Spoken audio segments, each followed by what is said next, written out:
Get 5 coffins ready. Hey everyone, welcome to my guide for Rama. Rama is a breath of fresh air after last time's multifaceted Lancelot, sporting some of the most straightforward abilities in the game. Rama is as standard as hunters get in SMITE, and has been a good one since release. And this is crazy to think about, but that means he's been ranging from a decent ADC to the best ADC for 9 years now, so this is definitely a hunter you need to know if you're serious about not only the ADC role, but SMITE in general. I still maintain that Apollo is the best god for beginners in the ADC role thanks to his easy wave clear and insane amounts of safety, but when it comes to really knuckling down and learning what's important for you to practice on ADCs, like good basic attack accuracy, good timing on the activation of your basic attack stim, and good timing on things like your movement abilities and immunities, Ram's your guy, because he gets punished heavily for overextending or misusing his abilities, but the benefit, when played well, is an ADC who's been relevant for literally a decade now. But it can be easy to get caught up in thinking that Ram is, well, easy, and forget about some of the more niche mechanics, so let's get into it. Build-wise, Ram is flexible, but not the most flexible. He can't really go a full power build, but he's great with either a crit or attack speed build. He'll do fine with just either one. Right now, the attack speed build is the best for him, but if you feel like going crit, it's really not bad at all. Relics-wise, it's just beats and Aegis, no surprises here. And shard-wise, of course, it's our old friend Wing Shard. Let's get into a very cool passive in SMITE, but which is expectedly simple. Ram gains his special astral arrow every 12 seconds. Basic attacks reduce the next arrow's time to a mere 2 seconds. And of course you can keep track of how many arrows you have with the passive meter. He can hold up to 5 of these arrows, and abilities which consume these arrows have a 30% drop chance with every basic attack, but he'll only have a chance to drop an arrow on the ground if he has less than 5 arrows stored. He can use these special basic attacks with abilities such as his first ability. Ram primes his first ability upon activation, and can cancel the ability for no mana cost, and this ability has no cooldown. Well, I guess it does if you want to count the astral arrows as a cooldown. If you basic attack while the ability is active, you will fire a basic attack which will pierce all enemies in walls, and slow all enemies hit, as well as deal bonus damage to the first enemy hit with the basic attack, but enemies behind the first enemy will receive only 80% of the total damage. The slow stacks to 30%, meaning that 3 basic attacks on the same target will result in a 30% slow, which is no joke considering you're already in a situation where you're able to basic attack them, meaning that you get to further your advantage by moving in closer to them while they have a harder time escaping. Be careful though, as each basic attack with your first ability will consume one of your passive arrows of course, and this is Ram's only option for wave clear, so you need to toe a line between clearing waves and getting aggressive. And of course while in teamfights, you always want to activate this ability when you have a clear shot at an important target, or even against tanks, as in both situations, you're dealing bonus damage and slowing them, making your basic attacks easier to hit against those important targets, and making it so that any tanks you're hitting have a harder time getting in range to bug you. Back in the laning phase though, you need to be wary of getting too carried away with trying to clear the wave. Ram obviously needs to walk all the way up to clear the wave and basic attack it multiple times, meaning he slows himself down and puts himself in a bad position just to clear the wave. So don't be afraid to just cancel the ability and back off if your lane opponents get too aggressive on you while you're trying to clear the wave. You definitely need to keep track of your arrows though and not get too carried away, and try to pick up your arrows, but if it feels unsafe, just don't bother. You can always just wait for more or basic attack random things like minion waves or stronghold camps to keep getting the arrows back. You can blow through them awfully quickly with the aid of Ram's second ability. Upon activation, Ram gains a basic attack speed stem for 5 seconds, and every third basic attack while the stem is active will generate a passive arrow with no need to pick it up to get a passive arrow, making aggression with your 1 and 2 a very potent combo together. This is an ability you want to use every single time you fight, but be wary about that wind-up time. The time it takes, especially in the late game, is more than enough for a couple of basic attacks to come out. And don't get me wrong, you'll make up for that damage with your additional basic attacks you get from the attack speed stem, but if you're fighting someone like a hunter or a mage, they might be able to kill you before you're able to move the trade back into your favor. So to counteract this in both situations, you want to move in or out while it's casting. Don't forget that you remove the basic attack speed penalty as it's being cast, so while being aggressive, slow with your 1, then 2 while moving forward to close the gap and continue basic attacking. Then, if they can trade evenly with you, you may want to slow with your 1 to create space, press 2 and flick your camera around, or simply backstep away while it casts. So don't forget about that startup time, as it can be the key to either chasing down kills or the thing that gets you killed during a fight if you're not careful. That said, if a fight isn't going well, Ram has his exceptional third ability to lean on. Ram dashes, and he can dash in all 8 directions, and this dash is controlled purely by your movement inputs. Your camera has no impact on how long the dash is or where it goes, it's all in the direction keys. Properties of the dash are the same as other dashes though.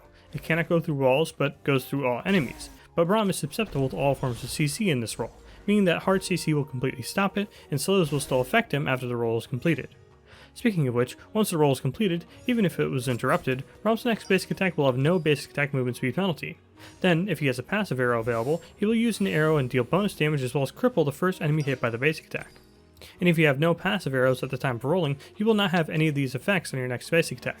However, if you do have access to some arrows, you can double down with this basic attack and activate your first ability, meaning that, while yes, it will consume 2 passive arrows in one go, it will mean that you slow and cripple your intended target while you incur no basic attack movement speed penalty, making the options of backing off or continuing to press on with your damage even easier.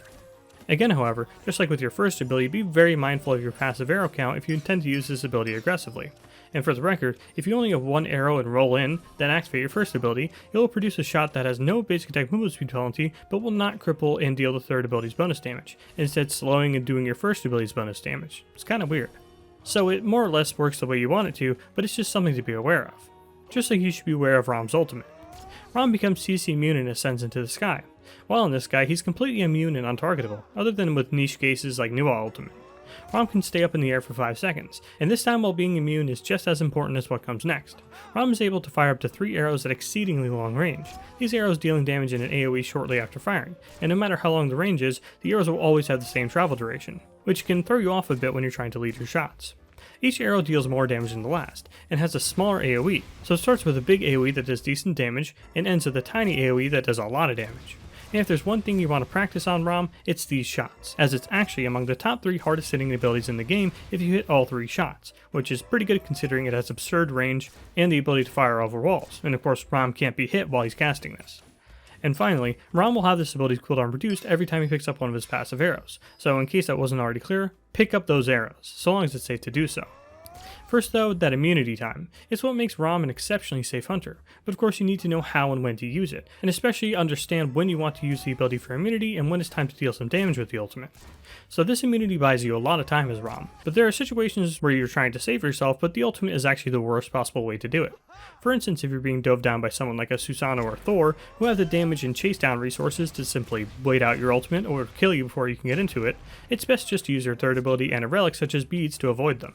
Especially considering Ram lands exactly where he went up, so the enemy team has all day to set up underneath you to cover all the possible options and still kill you. So don't use the ultimate for immunity when you're facing large groups of enemies who can cover multiple escape routes for you, or just lay down big AoEs after you land.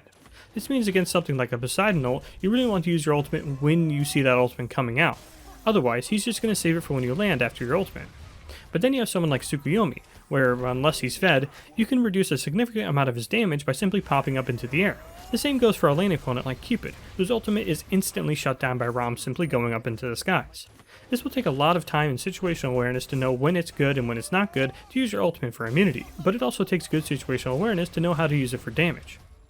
If an enemy squishy is at 3rd or less HP at any point in the game, this ultimate will kill them unless they or their support have access to a relic like Aegis or Shell, so it's the perfect finishing move, and this is typically how it's used. As for actually aiming it, well, you do have a lot of time to aim your shots, but I feel like overthinking is the real killer here. Just shoot your shots in fast succession, and you'll probably have better success than trying to line up each shot methodically, since whoever you're trying to hit will have more time to start dodging your potential shots, and as they start dodging, it can throw off your aim unnecessarily and get into your head. Don't forget about using it for damage even when you're using it for immunity though. You always want to be pumping out that damage onto squishy targets whenever you can. Speaking of pumping out damage, don't forget about using it to snipe not only enemies you had no hand in fighting, but are low nonetheless, but also things like Fire Giant and Gold Fury from very far away. This is sometimes just pure guesswork in terms of making sure you actually hit the objectives and at the right time, but you definitely want to at least try to steal the objective from the enemy team if you're in range. Not much to say here other than that it does take a lot of game knowledge to do it, but starting sniping at a quarter HP on the objective should give you a good chance to get it done. Should. Speaking of getting it done, some combos with Ram. 1, basics, 2, and chase with 3 and 1.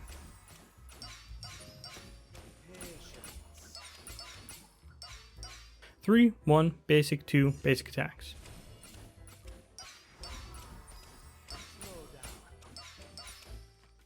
3, 1, basic, but use your ultimate after dashing in if they have something like a big ultimate or big CC ability to use on you. Then, arrows, drop down, chase with 2 and 1. For ability leveling, you want your 1 at level 1, your 3 at level 2, and your 2 at level 3. From there you max your 1 for the wave clear, then your 2, then your 3, leveling the ultimate whenever you can. I've seen all sorts of crazy leveling orders on Ram, 3 levels into the 1, then max the 3, max the 1 and don't even level the 2 until the 1 and 3 are max rank. It's wild out here, and just personal preference really. But the one I've laid out here is the more safe bet, as is Ram himself. Back on theme yet again with another god who's seen barely any major changes after a very long time in the game, but is still exceptional. I think both Set in the Assassin class and Ram here show very clearly just how potent basic attack based gods can be when their toolset is just right. It means they're basically never completely irrelevant and will always be a problem late game. Ram is of course not free from counters though. His early game is not the best, nor is he the best at dealing with teams with too much CC, or even walls for that matter. Umoja and Ymir are particularly good against him to try and box him in. That said though, good positioning and good ult timing are still the tools at your disposal to keep yourself relevant. And I think the good thing about Ram is he's able to wiggle himself out of bad situations through simply playing the character well. And the kicker is, with his toolset being so bare bones, those skills transfer easily to any other ADC you may want to play in the future. So in short, play Ram if you're serious about the ADC role, you won't regret it. That's all I have on Ram for now. Thanks for watching.